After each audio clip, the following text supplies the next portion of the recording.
Hey, what is up guys? It's your boy Speed here, and today we're going to be looking at the Doom of Whisper. This is one of the more popular offlane heroes of Pro Dota right now, and the main reason for that is because it buys Veil of Discord. It buys Veil of Discord and then it upgrades that Veil of Discord into the very popular Shiva's Guard, one of the best items in Dota right now. And so basically the idea people have nowadays is generally not to buy Midas, not to buy Octarine Core, and rather to just buy a lot of useful items and naturally gain net worth by fighting with these useful items. And so in today's video, we're going to be looking at a pro game between Team OG and Team Tickles, following one of the best offlaners in the world in Whisper, and let's get into it. Alright, before we get into the main part of the video, I do want to let you guys know that I'm not only posting videos here on YouTube, I also frequently post videos on the website. If you don't know what I'm talking about, almost every single day I'm posting a new video to the Game League website. We're going to teach you guys in depth about how to get to the next level. So if you want to become absolutely broken, click the link down below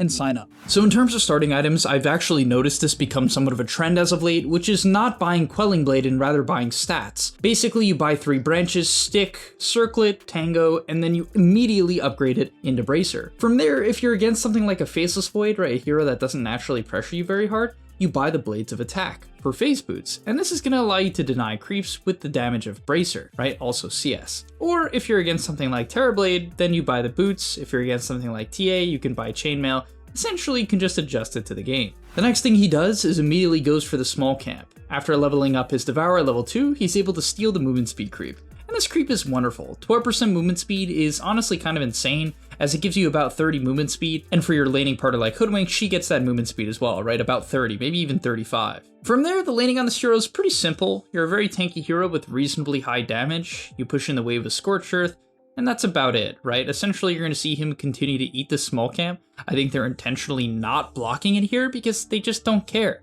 He's able to get the Frost creep here, and this creep is insane. It's the Snow Lady, and every single hit slows attack speed and movement speed by 25, which is honestly nuts. One thing to keep in mind is you shouldn't just click W on every single creep wave.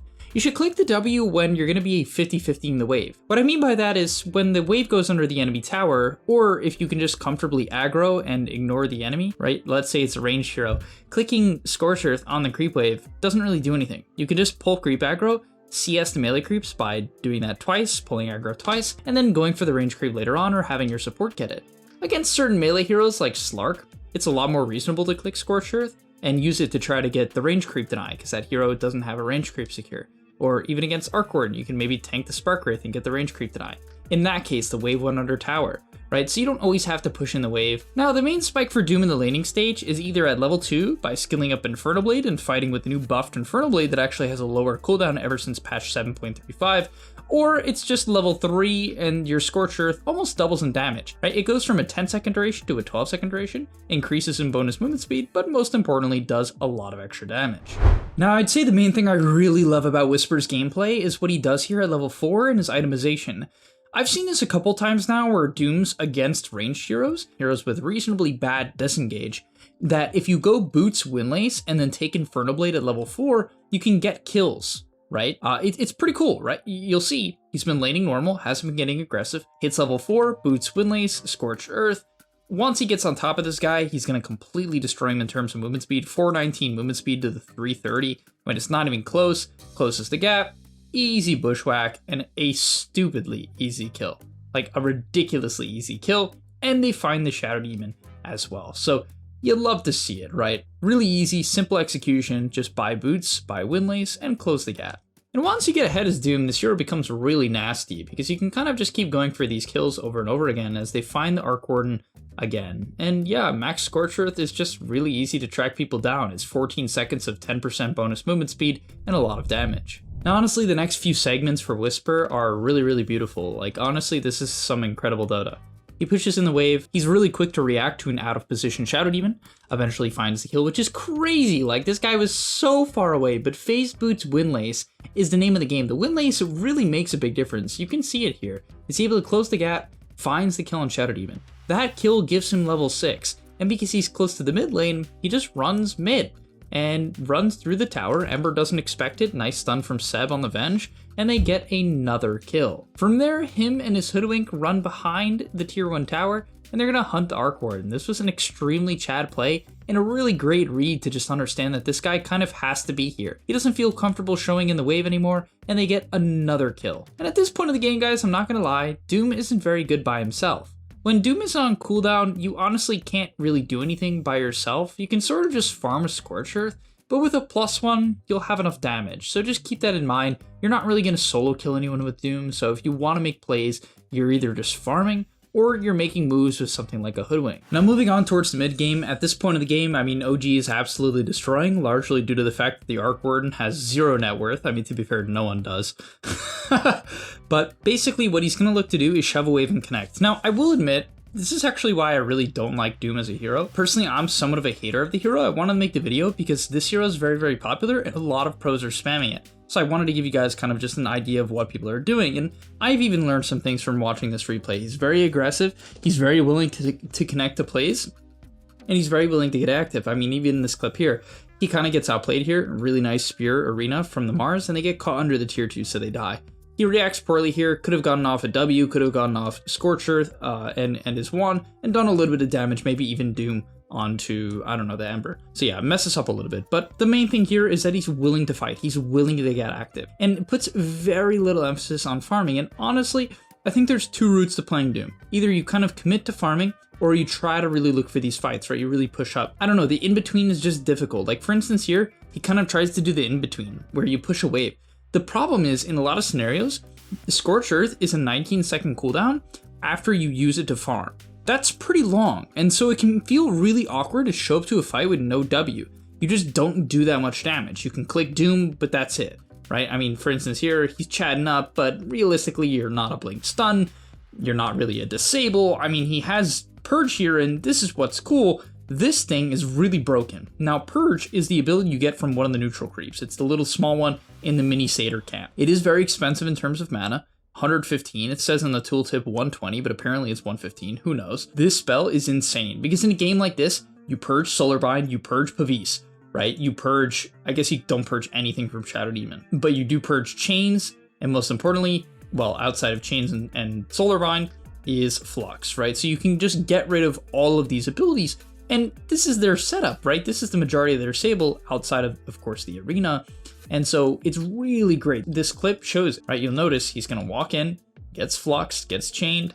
Oh, I'm fluxed, double fluxed. Nope, I purged both of it. And I'm completely fine. And you guys can't even do anything to my Alk, because if my Alk gets gone on, to be fair, it has a terrible cast range, but you could dispel him as well. Now, in terms of team fights, I really like the purge as well, because when someone overcommits, you can purge them and then doom them.